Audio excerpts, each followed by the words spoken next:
Is Metallica, aka the Black Album? Is it a doom metal album? That's what we're going to explore here. I've been seeing a little bit of discussion again lately about this. It comes up from time to time. Maybe I even participated in it. Maybe I even caused it. I can't even remember. But I've been reading a few opinions about it, so I thought I'd get formal here and put in my opinion here on a solo Contrarians show. So yeah, there's been some cool analysis of this record and looking at the idea of whether it's doom or not. I've kind of always thought it was, and I'm going to argue that it is a doom metal album. I'm gonna say that it's let's start with the album cover. Obviously, you got this completely black cover with just a few subtle elements in it. You got the snake, you got the logo bleeding off the side. I think the album cover is that. Is the name Metallica a doom metal album? I mean, we've got Candlemass was something a little bit similar there with one of their albums. But even the name of the band, the name of the album, it's got metal in it, so it's doom metal. But what about the Black Album? I mean, what is a better doomy nickname for an album than the Black Album, right? So there have been these analysis of the beats per minute on this album, and just to go through, there's a really good one on Reddit. I'm not sure who did this, but I should have checked. But you look at them all, and essentially on average, the Metallica album from 1991, right, August 1991, after three albums, four albums that are definitely not doom albums. They're just too sped up to be doom. But yeah, so arriving in August of 91, you've got this album, and it arrives, the average amount of beats per minute is 117 beats per minute. All of the previous albums are faster by a fair clip, actually. Kill 'Em All, 159.5 beats per minute. Ride the Lightning, 147. Master Puppets, very fast at 158. Justice at 122. Metallica, as I said, 117.5. Load is only very, very roughly slower at 115. Reload, it picks up to 130. Saint Anger, surprisingly, 111 beats per minute.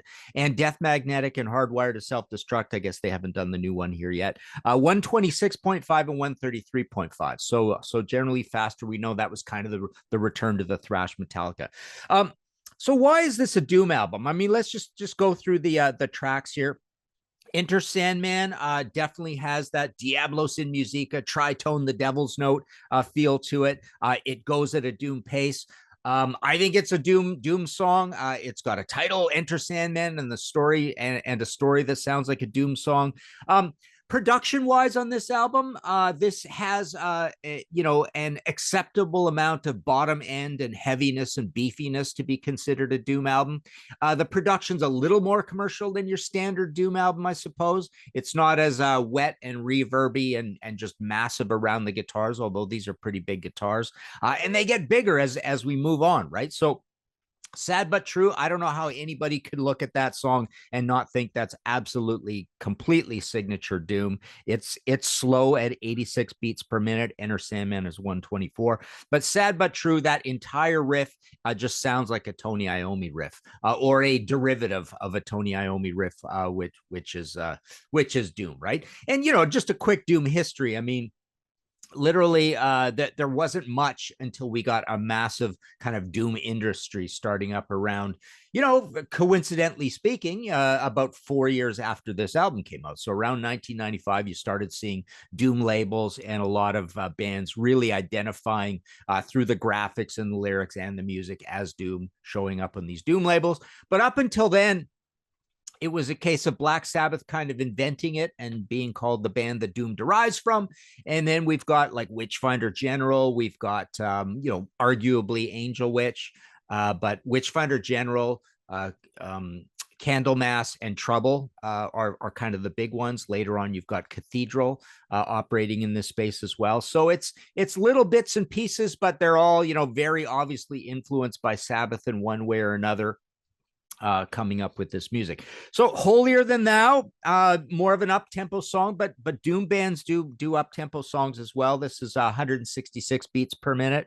But again, even when Metallica is doing thrash, and this doesn't even approach thrash, but I've always been of the assertion that there's way more Black Sabbath in thrash than people give them credit for. Thrash is essentially much closer to the riffs and the chords and the chord sequences and key changes and even the lyrics to Sabbath than anything else. It's just a very sped up version of it. So the Unforgiven, I think once you get into the verse of this with those big smeary chords, it's absolutely a doom song. Doom bands will play slower, more melodic things as well, but this is very doomy, very foreboding, very funereal, dirgy. So it applies wherever I may roam, stomping, tank-like mid-pace sort of feel to this one. You got that little Middle Eastern riff. Tribal drums is something you get in Doom as well. So it feels that way as well. It's somewhat load like this song as well, and which brings up a point. I don't really think Load and Reload are Doom albums per se, because they start going in some different directions. Don't Tread on Me. You get it starts out with that patriotic music kind of vibe, which isn't particularly doom. We do associate doom with the UK, I suppose, more than anything, but it just collapses into this big Black Sabbath sort of shuffle with big spaces, big blocky chords. So I think this is a doom song as well. It's got that ascending chord sequence in it. Through the Never, you get that fast machine gun riff. Now, this is a very fast one, 186 beats per minute. Don't Tread on Me was 108. Wherever I May Roam was 130. Unforgiven was 69. Incredibly slow on that one. So yeah, this one more again sped up, but there's kind of a one-track mind on this album. As massive as it is, I think it's a 16 times platinum in the States. Obviously, one of the biggest selling albums of all time. But as massive as it is, there is a one-track mind to kind of the ominousness and yeah, doominess and apocalyptic feel of the riffs across this, whether they're fairly sped up or slower kind of thing. And it's a heavy album. Although I'll more on that later, but I mean, so when next we get to Nothing Else Matters, which is a ballad, but it also is very doomy, defeatist, nothing else matters, all that kind of thing. So it feels like a song that could be a mellower track on a doom album. And then the whole rest of the album is very heavy, and people forget how heavy this album is as well. People who might push back on the doom thing might just say it's traditional heavy metal or just heavy metal.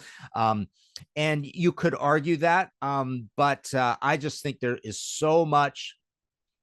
There is just so much of that dark, ominous, Diablos in Musica feel to the riffs that it very much lines up like a doom album, and much of the rest of it is like that. Of Wolf and Man, what a great doom title. And again, mid-pace, chuggy, riffy, 116 beats per minute, not particularly fast. The God That Failed is probably, after Sad But True, the doomiest song on the whole album. And I say Enter Sandman is total doom as well. But this is very slow at 76 beats per minute. My Friend of Misery, again, very doomy intro on that. You really hear the bass, you get the arpeggiated guitar, a possible Danzig influence on this. Danzig could be fairly doomy as well. And there's even kind of like a black metal feel to the chords on this one as well, right? So black metal definitely has a doomy vibe to it.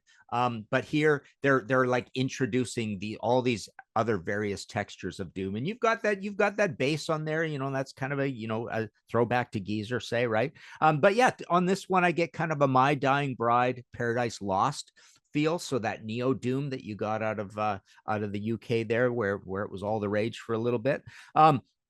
And then we end with The Struggle Within, the slow marching drums, but it's fairly up-tempo, fairly thrash, 144 beats per minute. You got that creeping death kind of stutter thing in that. But yeah, once you get past Nothing Else Matters, you've got 4 completely heavy songs.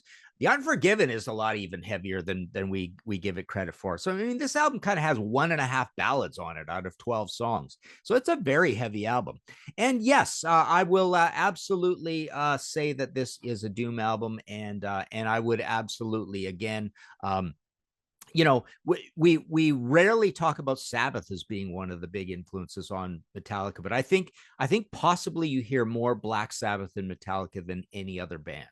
Put it that way, because if you could just make that leap from speeding up Black Sabbath riffs, I think that's really what you get in this situation. So there you go. Metallica's the Black Album is absolutely a doom album, according to me. You can let us know in the comments if you agree or disagree with this. Like, subscribe, all that good stuff. Check out my audio podcast as well, History in 5 Songs with Martin Popoff. And for more Black Sabbath-like content, check out our series we've been doing here, the Who Invented Heavy Metal series.